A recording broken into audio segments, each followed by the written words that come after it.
Start Williams.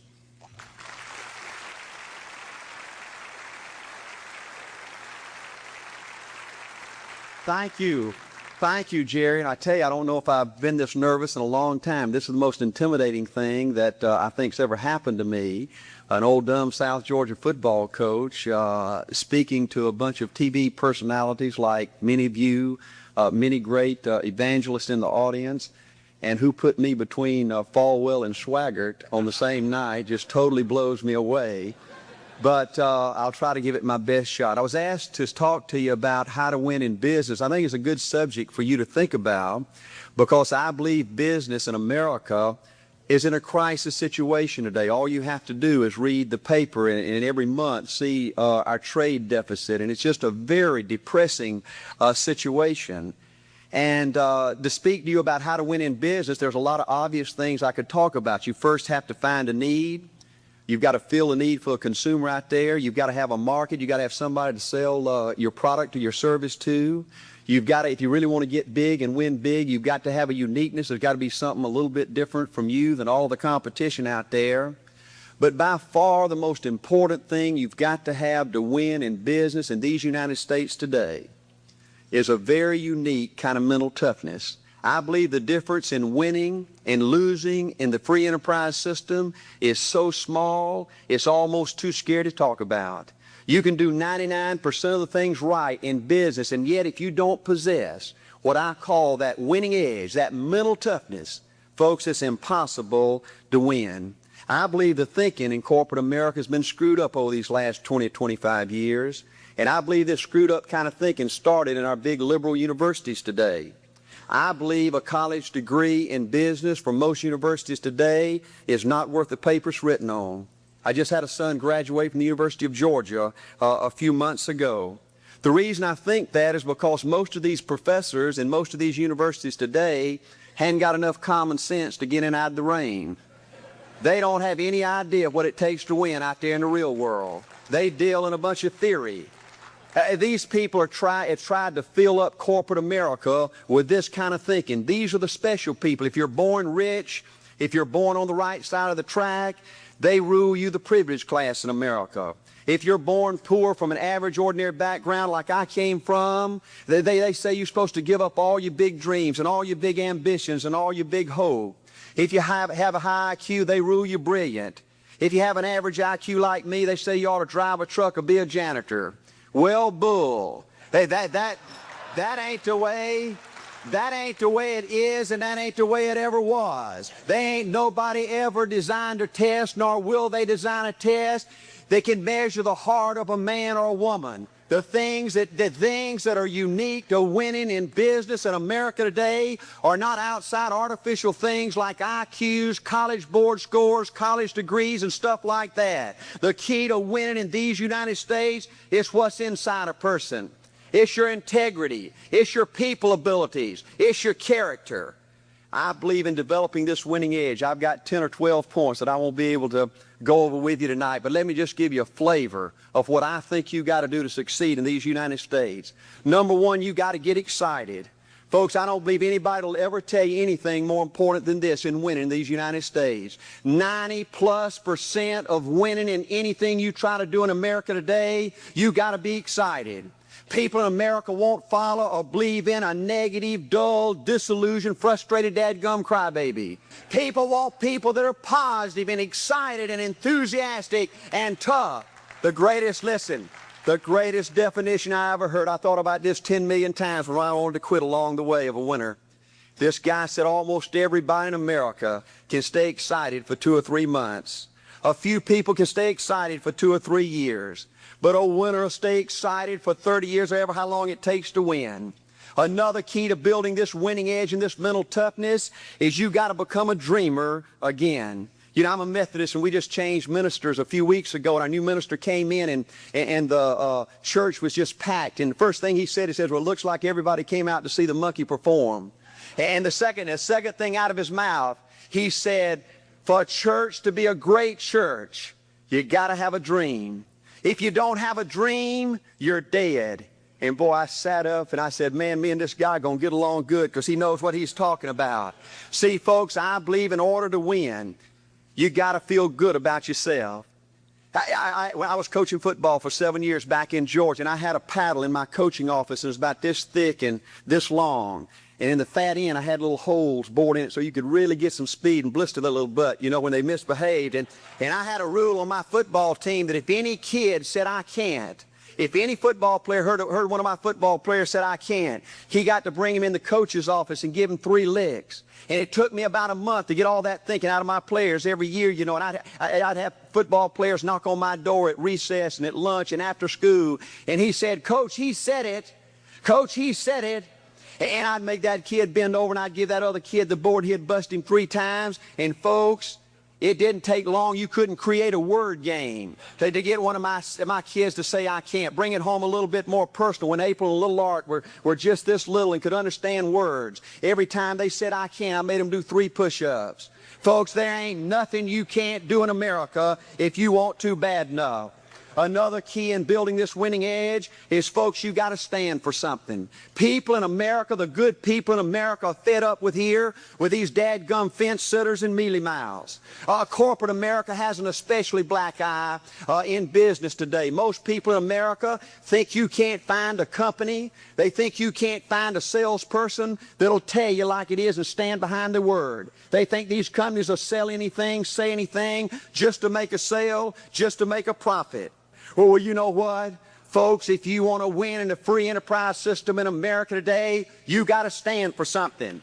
And another point, thank you, is yes, you're going to be controversial. Folks, if you want to win in these United States today, just get ready. You're going to be controversial. The only way not to be controversial is to be average and ordinary. They just call me anything but average and ordinary. Now, I know some of you might say, well, you know, I don't think I like Art Williams. You know, he sounds like an old tough butt to me. Well, folks, I'm telling you, you can be good and tough at the same time. I bet nobody's ever talked to a religious broadcaster like that.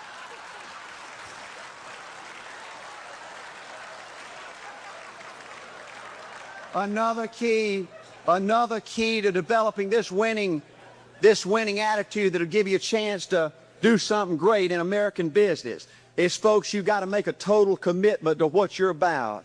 Do you know almost the American people have lost their toughness? They've lost their ability to make a commitment. See, folks, in trying to win in business, you're just going to have so many false starts. You think you get it going time after time, and you just get knocked back to ground zero. And it's your ability to compete, to pick yourself up off the mat one more time, to go for it one more time, that's going to determine success or failure.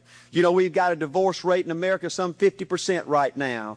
You know, it just seems like that people that go in business today, they have an attitude, well, I'm going to stick my toe in it. If I start making all this money, get all these promotions, then I'll see this thing through. Well, folks, that's not the way it works. The first step to winning in business in America today is you've got to make a total commitment. Total commitment gives you that little extra ounce of courage you need to fight back through the tough times. Winning in business demands the same kind of commitment that winning in marriage demands. You know, I fell in love with my wife in the 2nd grade. Only girlfriend I ever had. We ran off and got married our freshman year, had both of our children before we left college. We're true business partners in marriage. We go everywhere together.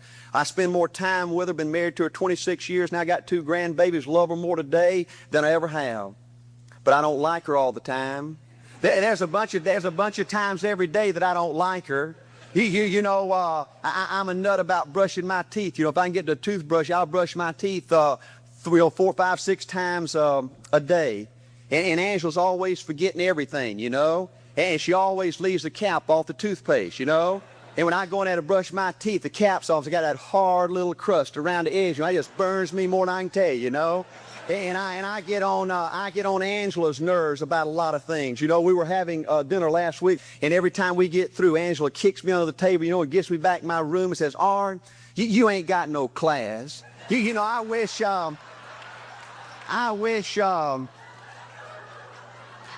Art, you could learn to eat with your mouth closed, you know. But see, folks, if you want to win in business, Everything's not going to work out like you want it to, but you got to be committed. I want to have great kids. I want to have a wonderful relationship. I want to have tremendous grandbabies. Another key in building this winning edge in business is you've got to learn to treat people good. Another thing that these universities pollute America, corporations with, is this attitude: you better not get to know your employees. You better not become friends or get to know the spouse or the children of your employees, because you might have to fire them, you might have to reassign them. And if you're close friends, you can't manage people in a tough-minded way. Bull. Folks, the only way to manage people and get the most out of people is treat them good. Learn to love them and care about them. Yes, it hurts from time to time, but it's the only way. You know, everybody you work with in business, you got to look at them and pretend there's a flashing sign on their chest. And everybody's asking you, make me feel special. Make me feel important. Say something good to me. I want to be somebody. Another key of winning in business in America today is, folks, you got to establish the right kind of priorities. First company I went with 15 years ago was ITT. When I was out there struggling, dying every day, wanting to quit and go back in coaching 1,000 times, my first heroes in this business were vice presidents at ITT making $40,000 or $50,000 a year. And I said, man, if I could ever get to be that kind of person, it'd be a dream come true. I couldn't want any more out of life. A few years later, I earned the right to get promotions to that level and found so many of my heroes in business, their personal lives were a disaster. They were alcoholics and divorced 3 and 4 and 5 times. I just read an article by the author of In Search of Excellence, and I saw where he says, I can't find evidence of any successful business person in America that's not tunnel vision, that just doesn't give everything to business. Folks, I said back then, 15 years ago, that if that's the price you've got to pay to win in business, it's not worth it. 15 years later, a multimillionaire. Folks, I can stand and preach to you that you can't separate your personal life from your business life. God's got to come first. Your family's got to come second. And business has got to come third. And I believe if you have a lousy spiritual life and a lousy personal life, long range, it's going to be devastating to your business. Another thing in building this winning attitude.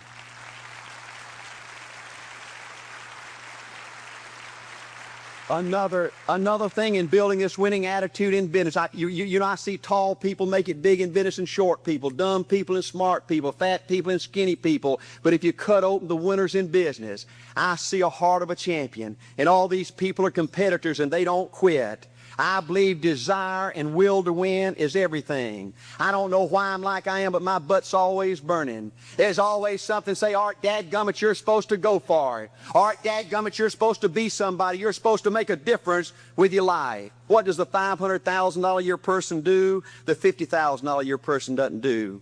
You look at the outside and study those two individuals, everything seems to be the same. They both are the same sex, they both are the same age, they have the same training, the same positions, the same contract, the same fringe benefits. They both are successful, they work hard, they're good family people, make tough commitments. But what's the difference? What does the $500,000 a year person do? The $50,000 a year person doesn't do. He pays the price and a little bit more. He works hard and a little bit more. He's loyal to the company and a little bit more. He believes in a little bit more. He makes money and a little bit more. He saves money and a little bit more. If you want to win in these United States, you got to be tough and you can't quit. The last thing I'll talk to you about today in building this winning edge is, folks, if you want to win in business, you got to be a leader. Leadership is everything. You show me anything in these United States that win, I'll show you a leader at work. You show me a successful church, Boy Scout troop, club, football team, business, I'll show you something run by a leader. See, I thought at one time in my life you had to be smart to win. I used to have these smart people that dress so pretty and talk so pretty and use these big words. They just intimidated me. And I said, Art, you can't ever be that good. Why don't you just throw in the towel and go on back and coach football for a living? And I found two things out about smart people. I think it's almost impossible for a smart person to win in business in America today. Because I find smart people spend their whole lifetime figuring things out. They're always trying to figure out an easier way and a quicker way. And another thing I found out about smart people is they just don't get around to doing nothing. And see somebody like Art Williams, everybody said, well, he can't do it. Hey, somebody like that can't do it, but he does it. See, folks, I want you to know almost everybody in America almost does enough to win. They almost get there. They almost are over the hump. They almost have it going. They almost in everything they do, almost as a way of life to almost everybody in America. But the winners do it. What do? They do whatever it takes to get the job done. They do it and do it and do it and do it and do it until the job gets done. And then they talk about how great it is to be somebody they're proud of. We need leaders in America who can do it. If you want to become somebody, do it. If you want to go in business for yourself, do it. If you want to become financially independent, do it. I hear too much talk in these United States. Everybody can talk a good game. We need people in America who can do it. I go all over this country with A.O. Williams, and I have people say, Art, you can count on me. Wonderful. Just do it. Art, I guarantee you this is my last stop. I'm going to win now. Super duper. Just do it. Art, if I could just have one good month and get the ball going, I know I could make it big. Super. Just do it. Art, if I could just pay off this debt, I could really go. Great. Just do it. Art, if I could just sell my house. Do it. But houses ain't selling. Do it anyway. Art, I'm not making any money. What can I do? You just do it. Do what, Art? You do it and do it and do it. Art, I guarantee I'm going to win this contest. Super duper. Just do it. Art, I'm over the hump now. Watch my smoke. Great. Just do it. Art, I want to make it so bad I can taste it. What I do? You just do it. Art, I'm a vice president now. Can I quit doing it? No. Art, I don't know if I can keep on keeping on. I'm really hurting. What I do? You just do it. Do what, Art? You do it and do it and do it. Art, all my life I wanted to be somebody important. Well, what do it then? Art, I'm going to save money so I don't have to go through this again. Great. Just do it. Art, I don't feel like I've had enough training. What I do? You just do it. Art, my manager don't give me no help. What I do? You just do it. Art, you don't understand. I was Mr. Everything at my former company. You don't mean I have to start off down at the bottom and do it, do you? Yep, you really got to do it. Art, what's the primary difference between winners and losers? The winners do it. They do it and do it and do it and do it until the job gets done. And then they talk about how great it is to finally have achieved something unique, and how glad they are that they didn't quit like everybody else, and how wonderful it is to finally be somebody they're proud of and make a difference with their life. Thank you.